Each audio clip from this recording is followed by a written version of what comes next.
Cloud. I see the red button. We are recording. We're back, Mike. We made it to a second Made it. episode. Yep. Can Another you week. believe it? Yeah. I want you to talk sooner. I realized in the last one, it took like 30 seconds before this went to you. Oh, because when I talk, it jumps to me. Then when you talk, it jumps to you. So Yeah. I think we fulfilled that first task, haven't we? And the other thing that we also fixed is I'm Ben now, not Kelsey. All right. Wait. I'm Mike Lawrence. I'm a little more formal in this. I'm on brand, lowercase b. So a couple things from last week. We had, thanks to everybody that watched, more people watched than just our relatives, that I thought would. And so we'll have some fun with this. I also realized I move all the time. I move a lot. I fidget a lot. And if this is what people have to deal with in meetings with me, I apologize. I never knew I moved this much. This is crazy to me. Yeah. But we do have a couple of things to go through from last. We'll go through quick, and then we got some new topics, and we'll stick to about the same time limit.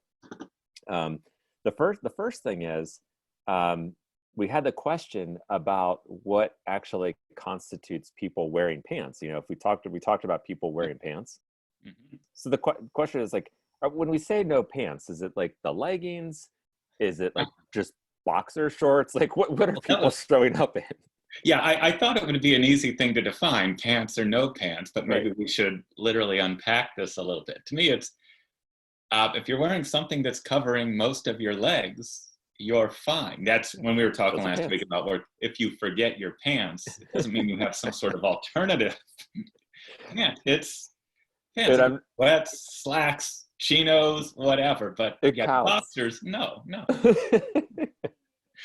If it's something you put on in the morning, it's like the Lego movie. I love that line. Where are my pants? And it's like, that's what we're going to be living that real life. Yeah, I don't think we're going to need somebody at the front door when the office is open to judge pants. And we got a lot of gray area here. I don't know. Let's set it up to management. It's called HR. Yeah, that's right. We need, count as pants. Yes, we need a decision here. Yeah. Quickly. Yeah. Maybe we should bring in Kelsey. We'll do like John Krasinski does in Some Good News. We'll just randomly bring people into the Zoom. We'll call our HR lead Kelsey next time and just get a weigh in on it. Like not me, Kelsey, the real Kelsey. Well, it's like what's that guy Meanie on Fox 8? What day is it? Oh yeah, I love that. Wearing pants. Is it pants or not?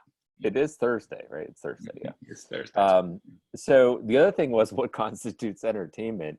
And I'm just gonna let you run with this because that day you got something in the mail, and I thought this could be entertainment. Netflix is running out of shows. Let's do this. That's right. All right. Well, this is something. Here's this box. This box I got in the mail about a week ago, and it wasn't a total surprise. My aunt, who's moving down to Florida, she was just clearing out some things in her house that was, I think, from my late grandma who passed away a couple years ago. So she said, "Yeah, I'm gonna mail you some things from grandma." And I'm thinking, all right, her house was filled. It was a museum. What's this gonna be? That could be anything. Yeah, that's right. Who knows? Civil War, Confederacy money, or something like that. But so I reached in and we'll show a couple samplings of what I got. And my aunt might be like the number 7 show on Netflix by the end of the day. Well, my Aunt Peggy, who sent this to me, will probably watch this video, so she and I can have a conversation. Peggy. Hey, Peg. As to the why. So one thing in here, and I feel like Carrot Top reaching into the box. But can you see it? It looks like some crayons, wipe off crayons, but they're all black. So thank you. I'll figure out how to use this. It kind of limits the creativity if I have a coloring book. There wasn't a coloring book inside, but it was a surprise, and that my grandma held on to it for so long and didn't throw it out. Yeah, that is an exercise in creativity. What can you color with this box of black crayons? I'm sure Nick Thaler, art director, will tell, here's 100 things you could do. Here was something that was in the box. It's not that you have to read it. I can tell you what it is. It's an invoice for Larry's Music Center for a violin that my grandma bought in 1988. Yeah. So this invoice is 32 years old, but there's no violin in the box. Yeah. So what's actually the heirloom? Yeah. The violin or the invoice for the violin, or is she telling you owe something for this before you can have it? maybe it's a bill. Maybe Larry is going to be knocking on my door expecting $137.15. Not during social distancing, he's not. So the box, it also had a lot of playing cards and rosaries. We're a good Catholic family and all that good stuff. But here's something that I just wanted to share. It's a statue of Mother Mary, but it's not just a statue to put down. It holds flowers as well. And yes. And I think Grandma, spiritual and practical. Yes, from her heavenly perch, made sure I'd get this so that I could maybe climb back on that Catholic wagon and go back to church. So I'll just put it here for now. It's a nice addition. It is a nice addition, but maybe we'll watch our language for the rest of this episode. Yeah, we will. Well, so that's great. I mean, it is. It's funny. Nice thing in the background, right? Yeah. It's kind of tongue in cheek, but it is like, this is what entertainment is. And the reason that would be talked about around the water cooler, and we talked about that last time, and I think what made this interesting for people, and when we heard from people, was these are actually things that people are talking about when they go back to the office. So Mike's cooked up a few more topics for us to cover, and the first one, I want to make sure that I have your email up here, Mike. We have our first one is you talking about, or your take on the Zoom backgrounds that we're seeing. Just the random thought there, and it can lead to something else, is, we were on Zoom background as a team, one-on-one or whatever, and I just, what are like some backgrounds, I always want to know, what's the rest of the room look like? Or, because mine, it's a complete mess, but admittedly, mine's a little overdone, isn't it, with the books compared I just think it's, everything you say sounds a lot smarter with those books in the background. It does, yeah, but I've even reached the point, and this is where I'm vain with it. I've replaced some of the books with those that make me look a little more intelligent. I haven't read them. But, I got The Power Broker up there by Robert Moses. I'll read that. Any Motley Fool's books back there. It's That's right. Yeah, what you don't see is like Motley Crue's The Dirt book. It is funny because the Zoom backgrounds, right before we started, I was worried about just me and Zoom. That's a whole other issue, is looking at yourself. Oh, your face, on video. Mm-hmm. And I had the reflection on my glasses, so I took it off. But I actually sequestered part of my basement because we're going to be here a while. So literally in the basement. But it's a lot better because those of you watching it know Mike and I, we worked at Malone together, and our very good friend, and everybody loves Bill Hickman, did this background here, he's painted part of our office. So I was like, it's a perfect background, but it's what people have been doing in these backgrounds are way more creative than I ever could be. So when we get back to the office, are we going to like randomly just start putting palm trees and things behind us in the office? Or it's going to be weird. Like someone may come to me and say, I expected books behind you, when really, just a white wall, I've been meaning to decorate and I haven't. But I've noticed that when you're on Zoom, like some people have perfect lighting, like it's a nice shadow and they look amazing.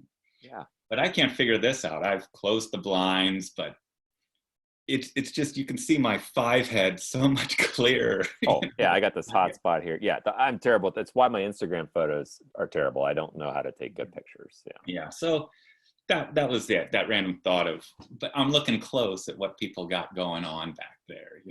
Yeah, or walking around behind you. Yeah. It's going to be weird whenever we do get back to work to sit in a meeting and have to look somebody in the eye. Yeah. Not be distracted by what's in the background, or maybe, and get used to maybe like random kids not walking behind you while you're talking either. And it is funny because with the Zoom and with multiple people, like you and I, we both know we're looking at each other. But when there's multiple people, it's like, all right, they don't know I'm looking at them, but I don't know who's looking at me, or is anybody looking at me? Does anyone care? That's a little creepy. We'll leave it. Thanks for ending that one on a creepy note. You don't know who's watching you. Don't know who's watching you. I could be looking at you.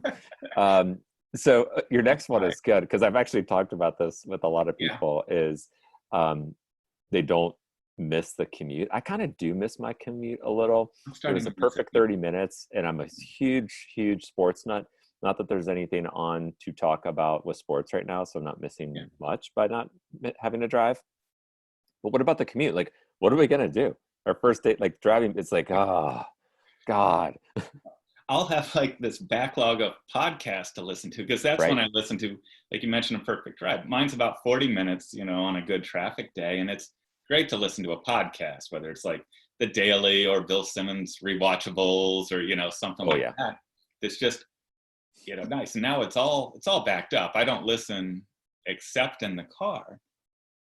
But even that first drive back, there's just going to be car accidents. It's going to be like student drivers. Not the car accidents are funny, but yeah, you're right. I mean, we should have like student driver signs, but it'll be like first day back signs. You know, oh, okay, better be careful. That's why their signal's been on for so long. Yeah, it's like we do need some type of sign. Maybe it's we go back in phases, because like I was on Route 8. I can't remember. Oh, I know. I had a errand run earlier in the week, and like I had only gone back roads to a grocery store at this point, and like a semi came up behind me. I was like, easy. I'm not used to it. It was like no other cars on the road. Other cars. Where's the vehicular social distancing? Maybe we'll figure something out there. But yeah, I wonder, like, you're just going to drive. And did I just run a red light? I think I might run a red light. Just, you know, as we get acclimated. And parking will be a mess. I mean, we'll all take up 2-3 spaces at a time and just, you know. Well, yeah, you'll be thinking, if I park here, nobody will park close to me and get close to me. Yeah, we're going to be very suspicious of vehicles, I have a feeling. Yeah. So, and this leads to our last point.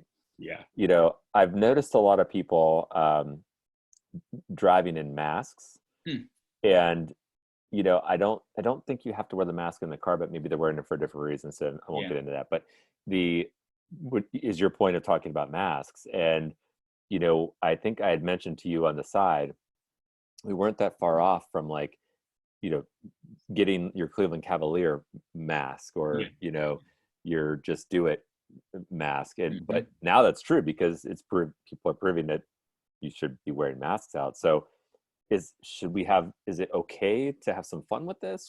Should we have some fun with this? Like, where are we? I would think so. I think, you know, people are gonna, if we all are gonna be wearing masks, you know, you want to have some sort of style. You just don't want to wear the plain old doctor's mask. If you can have the Rolling Stone Mick Jagger tongue, you know, or whatever, you know, your best there.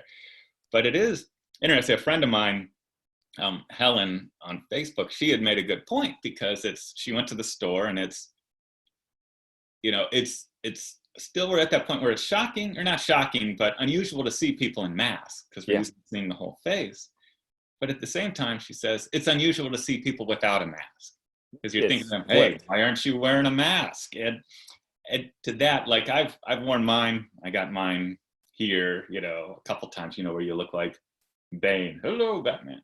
And but it's funny. It's like, oh, I don't want to wear a mask. I might feel insecure. But to me, the mask is awesome. I get to cover half of this. You know, it's like people don't have to see half of this face. It covers these zits here. You know, it's great. You know that the mask is doing a lot of work for me. Yeah. It is helpful. It's not good for people in glasses. It fogs it up pretty quickly. Because I have worn it to the store, and the first time I was with you, but then as soon as I walked in the store and saw like so many people were wearing them. Here it is. Yeah, I can see where glasses would mess it up, but blew right in there. Yeah. But it actually was, like you said. I think more people, just being an Acme, I heard somebody that walked in without one ask if they sold them, and they were selling bandanas for like 99 cents, and people were buying the bandana. The problem is I'm telling my kids, like, it's okay not to be scared of a mask. You got to get used to it, because if you haven't been out in a while, you do get a little shocked. But you quickly, you know, get over it.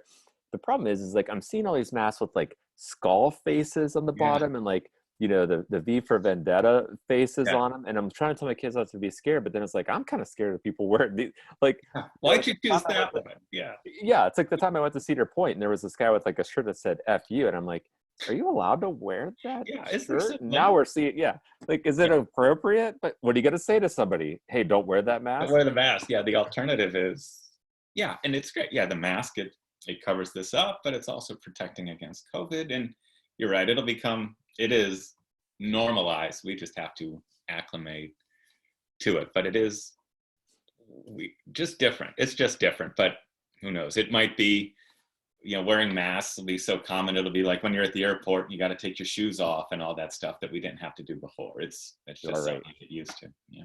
Yeah. Well, this is good. So Mike, you and I both look forward to this because we love the distraction from. I do love the distraction. Little fun with some of these real topics. Yeah, because before and after, it's anxious. You're thinking about, this perilous situation we're in.